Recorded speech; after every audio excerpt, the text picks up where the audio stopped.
2016. Le président de la Société Saint-Jean-Baptiste, M. Maxime Laporte, remet à M. Jean-Paul Perrault, président d'Impératif français, la médaille du Patriote de l'année. Ce soir, j'ai l'âme à la tendresse, tendre, tendre, douce, douce.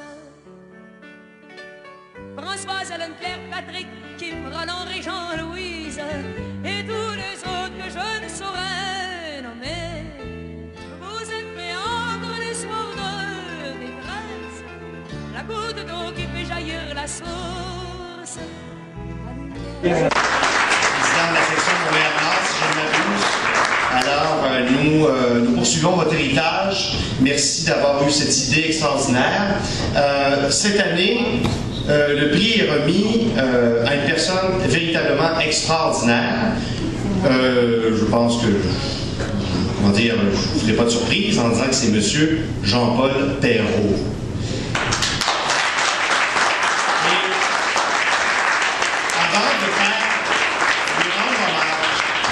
De lui remettre la médaille Bénémérentie des Patriotes, qui a plus de 100 ans, je crois, ou pas loin de 100 ans, cette médaille très prestigieuse.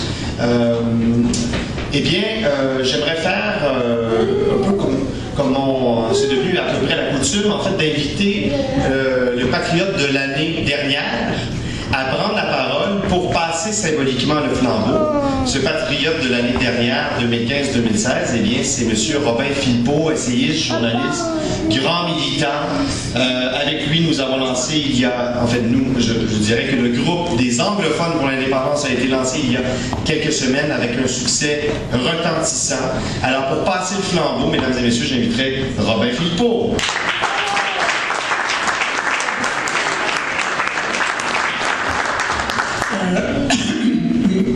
Pardon. Merci Maxime. Et encore, je peux vous remercier de m'avoir fait l'honneur l'an dernier et aussi d'avoir jumelé cette soirée-là avec la projection de ces films. C'est absolument inspirant. Le gagnant, je pense que c'est pas anodin que le gagnant du prix, le Patriote de l'année, habite dans une région qu'on appelle, il y en a certains au fédéral qui appellent ça Ottawa-Gatineau, mais qui est à l'ombre du Parlement canadien. Pour ceux et celles qui sont allés souvent là-bas, moi j'ai eu l'occasion d'y aller souvent à Gatineau, surtout pour les salons du livre. Et quand j'y allais, puis tu avais un livre un peu subversif, comme, mettons, le référendum volé, tu voyais des gens, tu étais à la table, tu étais là prêt à signer, puis des Québécois de langue française, pensaient comme ça, nerveux, à voir ce livre-là, comme si ce livre-là allait leur sauter dessus. Et l'auteur avec. Autrement dit, c'est une région qui vit sous une intimidation, je dirais, de l'inertie du pouvoir de cet État canadien. Intimidation, et c'est pour ça que c'est tellement important, le Patriote cette année, parce que lui, c'en est un qui n'est pas intimidé.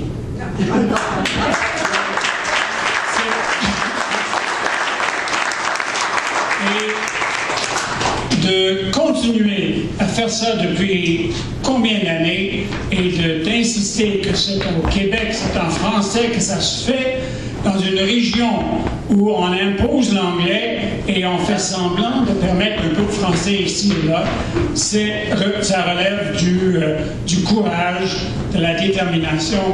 Alors moi, je suis très fier d'être celui qui passe l'honneur d'être Patriote de l'année à Jean-Paul Perrault. Merci beaucoup.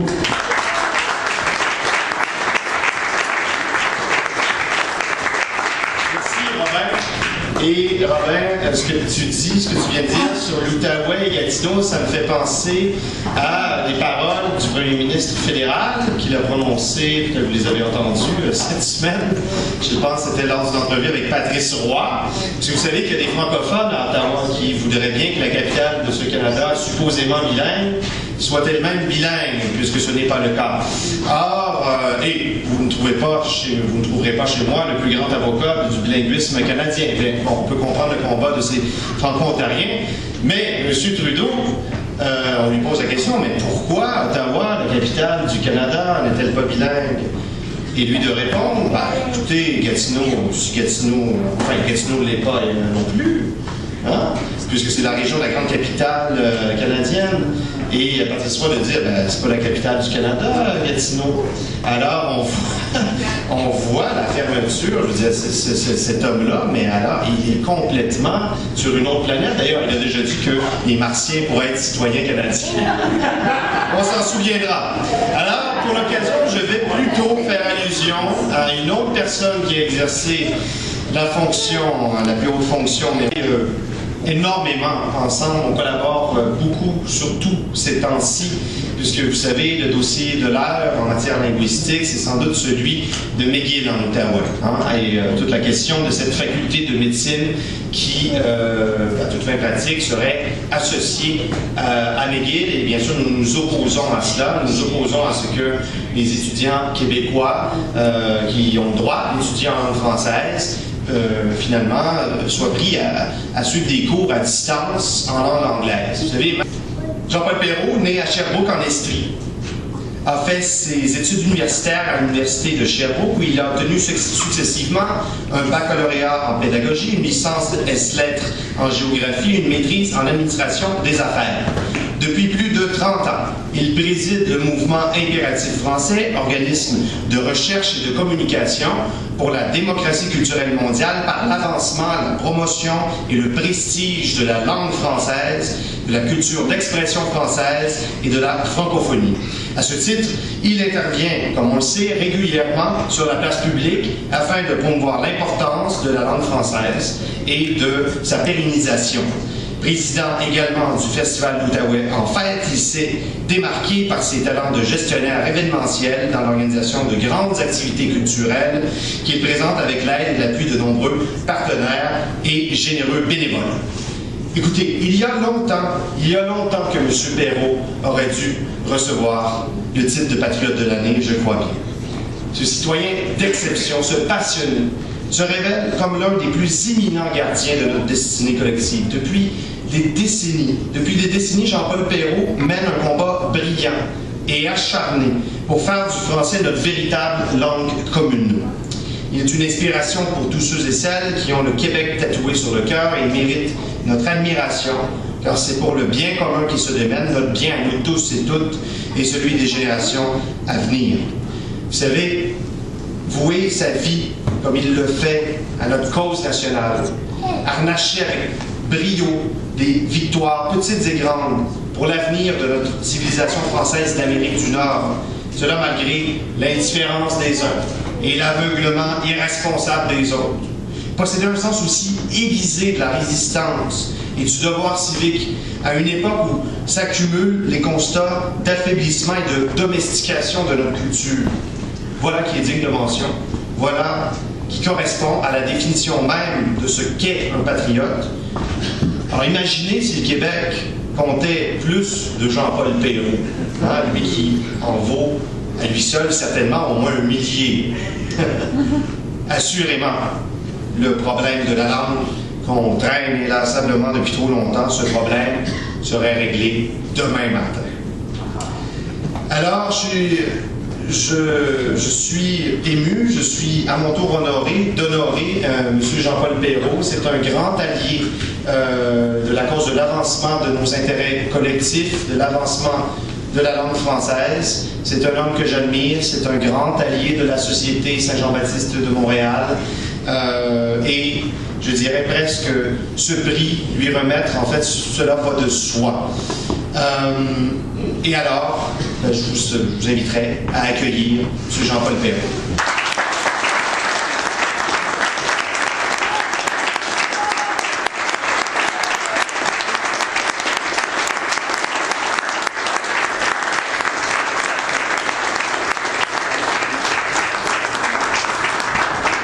Et bien sûr, sortez votre appareil et ne l'agitez pas, c'est bien réel, puisque nous remettons la médaille Benemeriti des Patriotes à M. Jean-Paul Perrault. Il l'a bien mérité. Voilà.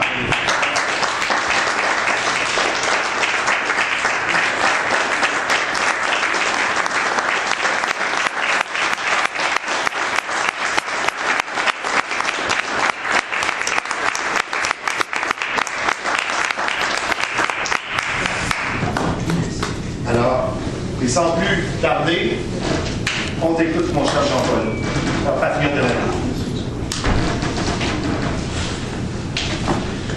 Alors d'abord, je tiens à remercier la Société Saint-Jean-Baptiste, son président général, bien sûr, les membres du jury, tous les partenaires, tous les commanditaires, tous les bénévoles, tous ceux et celles qui, année après année, nous appuient dans notre démarche en faveur de la démocratie culturelle et linguistique.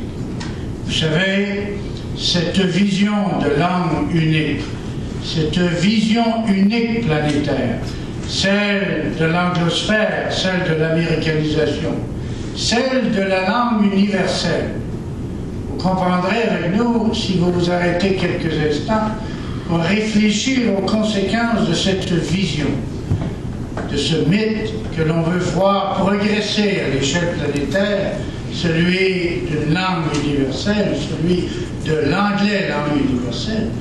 Vous allez facilement comprendre avec moi, très rapidement, que cette vision-là vient de faire de toutes les autres langues internationales, de toutes les langues nationales, de toutes les autres cultures nationales ou internationales, des langues secondes, des deuxièmes langues.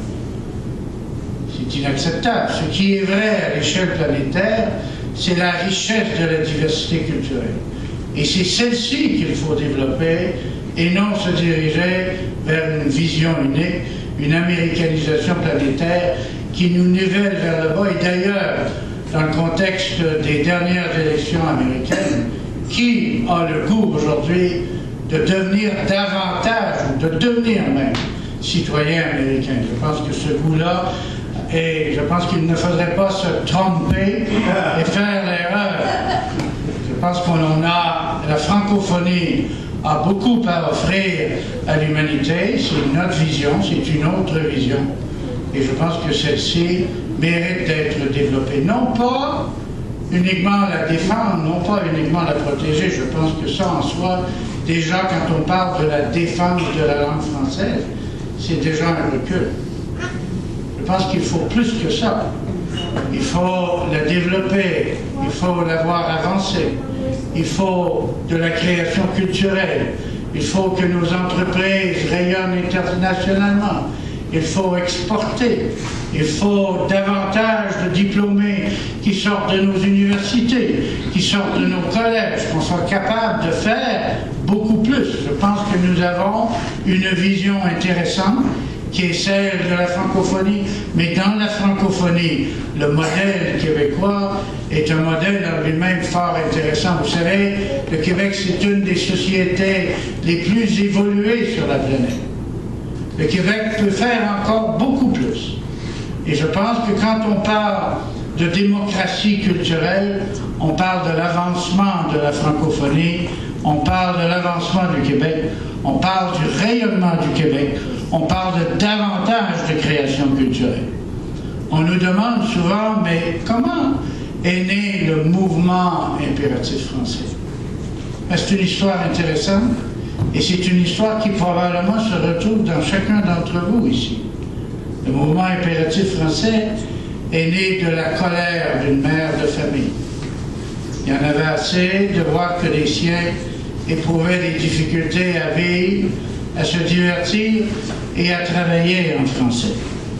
En 1975, dans un climat de répression à l'endroit des francophones incroyable, où les francophones étaient gênés de l'être, se cachaient de l'être, elle a lancé un cri du cœur. Et ce cri du cœur est devenu un cri de ralliement, auquel à l'époque ont répondu une cinquantaine de citoyens et de citoyennes. Et cette dame, Lise Daniel, c'est elle qui est l'instigatrice de ce grand mouvement, qui est maintenant connu internationalement, qui rayonne dans l'ensemble du Québec et à l'extérieur du Québec, au sein de la francophonie. C'est un organisme solide, puissant. Je suis heureux de le présider, mais ça se fait avec un travail incroyable de partenaires, de bénévoles qui répondent à l'appel. Et vous savez, moi, il y a une question que je me pose toujours. Avons-nous raison? Avons-nous raison de vouloir voir le modèle québécois progresser? Avons-nous raison de vouloir le voir rayonner à l'extérieur de ses frontières, de l'exporter, de le voir avancer? Avons-nous raison de vouloir faire davantage, offrir davantage de ce que nous sommes, non pas avec gêne, mais parce qu'on croit en soi? Oui. Parce qu'on sait qu'on est capable, on est un peuple capable de faire les choses. Une nation d'avenir, on veut bâtir l'avenir, on veut créer l'avenir. Et à la question que je me pose, c'est avons-nous raison, la réponse me vient rapidement. Et c'est elle qui nous donne la force, qui vous donne la force, puisque vous faites partie du mouvement Impératif français. Vous savez, à Impératif français, on définit comme membre toute personne qui adhère à la vision, à l'objectif de l'organisme. Donc des membres, nous en voulons des millions et des millions. Et quand je dis que l'objectif et la mission du mouvement Impératif français, c'est la promotion de la diversité culturelle mondiale par la promotion de la francophonie, vous comprendrez avec moi que cet enjeu de bloquer, arrêter cette américanisation planétaire ne peut se faire que par un effort planétaire de promotion des cultures et des langues nationales et autres langues internationales. Et c'est là, je pense que je dis qu'on doit trouver la raison de faire avancer le modèle québécois, de faire avancer la francophonie. Je tiens d'abord à prendre quelques instants pour remercier mes enfants ici présents, mes deux fils, Jérôme et Antoine. Ma petite fille est ici, Daphné. Ses amis, je veux remercier ma famille qui est également présente ici, qui s'est déplacée pour venir témoigner leur appui à ce que je vis personnellement grâce à vous ce soir. Je veux remercier les nombreux amis également qui se sont déplacés, qui sont ici. J'étais mercredi à Sainte-Agathe-des-Monts, où on m'avait invité à prendre la parole, à prononcer une allocution dans le cadre du 20e anniversaire du décès de Gaston Miron. Gaston Miron, ce poète québécois, on célébrait le 14 décembre, mercredi, le 20e anniversaire de son décès. On m'avait demandé de prendre la parole et j'ai préparé un texte et je tiens à le partager avec vous. Mais d'abord, je veux dire merci encore une fois à la Société Saint-Jean-Baptiste de me donner la chance de me joindre à cette pléiade de grandes personnalités que vous avez honorées au fil des années. Vous savez, de faire partie de la pléiade des grands comme Jacques Parizeau, Bernard Landry, Hélène Penneau, Camille Lorrain, Jean Duceppe, enfin il y a plusieurs autres. Vous savez, ça fait chaud au cœur parce que c'est quand même, et je le dis, au moins 30 ans de ma vie, mais avec plaisir. Ce n'est pas par effort, je vous dis, là, j'éprouve encore beaucoup de plaisir à faire ce que je fais et j'éprouve également beaucoup de satisfaction. Parce que, comme je vous l'ai dit, on a raison. Et avoir raison,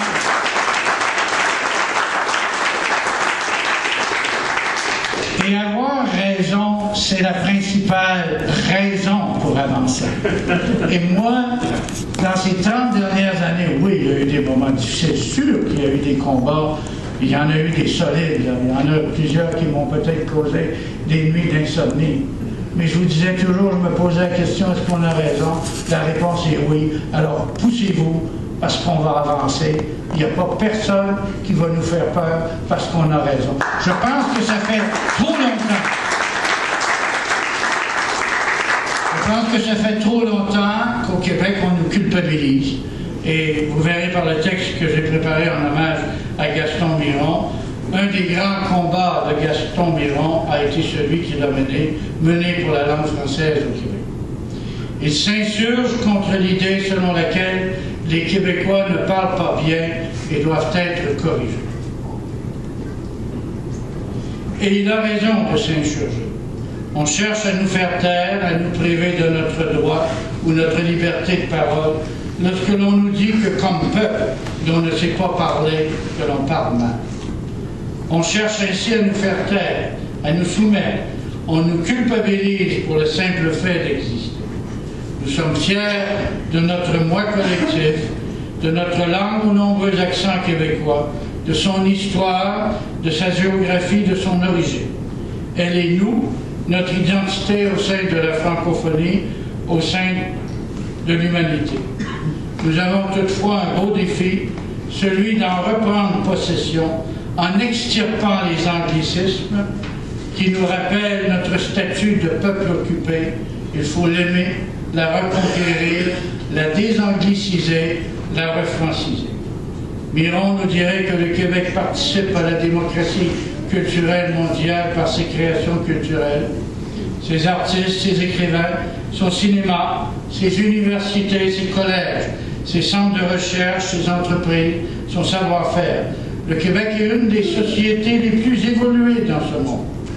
Il sert de modèle par son existence, sa vision, sa différence, la création, l'innovation, le rayonnement, la multiplication, l'avancement, la diffusion, l'exportation.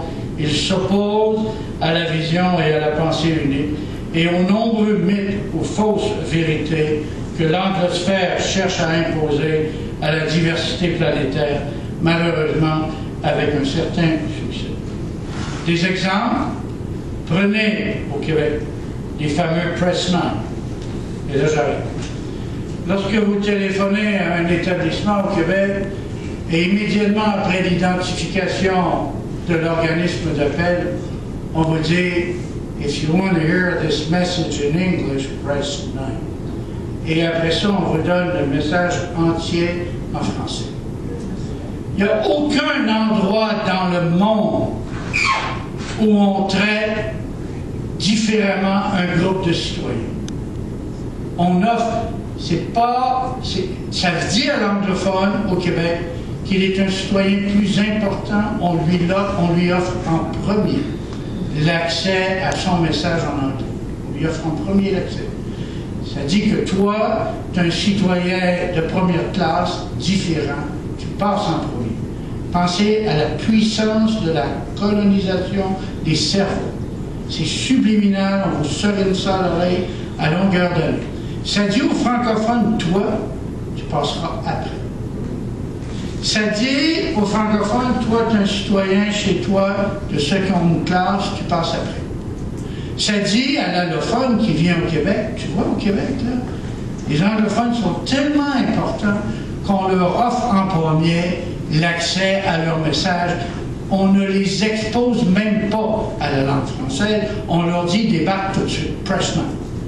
Ça, en passant, quand on parle de colonisation des cerveaux, vous allez voir que des pratiques comme celle-ci, et ça, là, je vous dirais, vous allez chercher dans le monde, vous n'en trouverez pas beaucoup d'endroits où ça existe.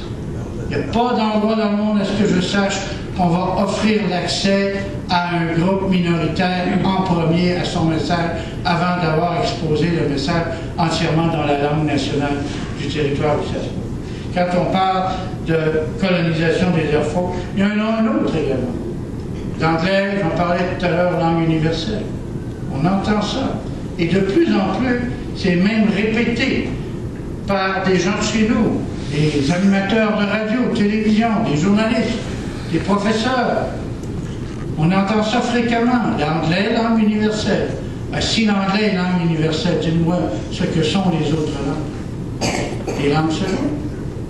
D'ailleurs, même le concept de langue seconde, j'entendais ça la semaine passée. Le français, c'est la deuxième langue. Tout est dit, là. Pensez au message subliminal du français langue seconde, au français deuxième. Tout est dit. Ça veut dire qu'il y en a une qui est plus importante. Et ça, on entend ça fréquemment.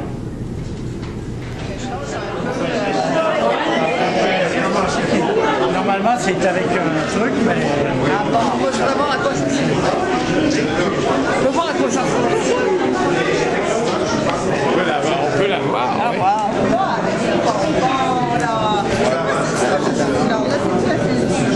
C'est de l'autre côté. Ah ben attends, je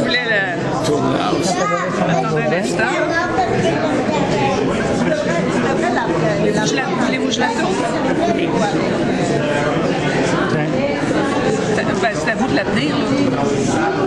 Là, ça va. Bene Meriti Patria. Ça, je l'aborde derrière. J'ai l'âme à la tendresse, tendre, tendre, douce, douce. Françoise, Hélène, Claire, Patrick, Kim, Roland, Régent, Louise, et tous les autres que je ne saurais nommer. Vous êtes méandres les soirs de détresse, la goutte d'eau qui fait jaillir la source.